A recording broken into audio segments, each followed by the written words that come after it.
আসসালামু আলাইকুম। আজকে দেখিয়ে দেবো কাঠগোলাপ কীভাবে ড্রয়িং করবেন খুব সহজে। আমি প্রথম স্টেপে কাঠগোলাপের ছকে 5টি দাগ কেটে নিয়েছি।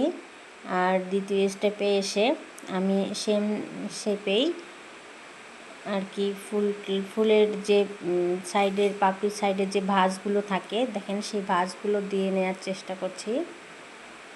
আর এভাবে ড্রয়িং করলে আপনার কাছে ড্রয়িংটা ইজি মনে হবে, খুব কঠিন লাগবে না, আপনি সহজেই আর্ট করতে পারবেন।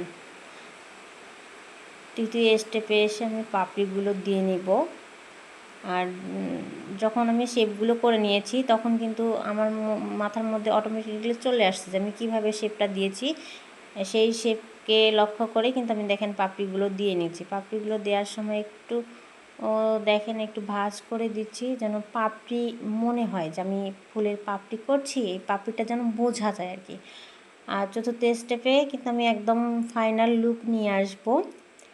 তো ড্রয়িংটা আসলে মনের ব্যাপার, আপনি কি আর্ট করতে চাচ্ছেন এটা যদি আপনি ফুটিয়ে তুলতে পারেন তাহলেই আর কি পারফেক্টলি ড্রয়িং হয়ে যাবে। তো আসলে প্র্যাকটিসের বিকল্প নাই।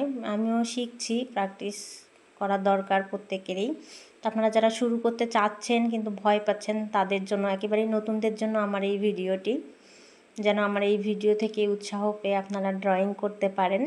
আর এভাবে ড্রয়িং যখন আপনারা শিখে যাবেন তখন দেখা যাবে যে আপনারা ফ্রি হ্যান্ডেই ড্রয়িং করতে পারবেন। যারা আমরা হাতের কাজ করি বা হ্যান্ড পেইন্টের কাজ করি, ফ্রি হ্যান্ডে করলে দেখা যায় যে সময়টা কম লাগে। তো ফ্রি হ্যান্ডের জন্য আমাদেরকে এই রকম স্কেচগুলো প্র্যাকটিস করতে হবে অলওয়েজ। প্র্যাকটিসের আসলে বিকল্প নাই। ধন্যবাদ। আল্লাহ হাফেজ।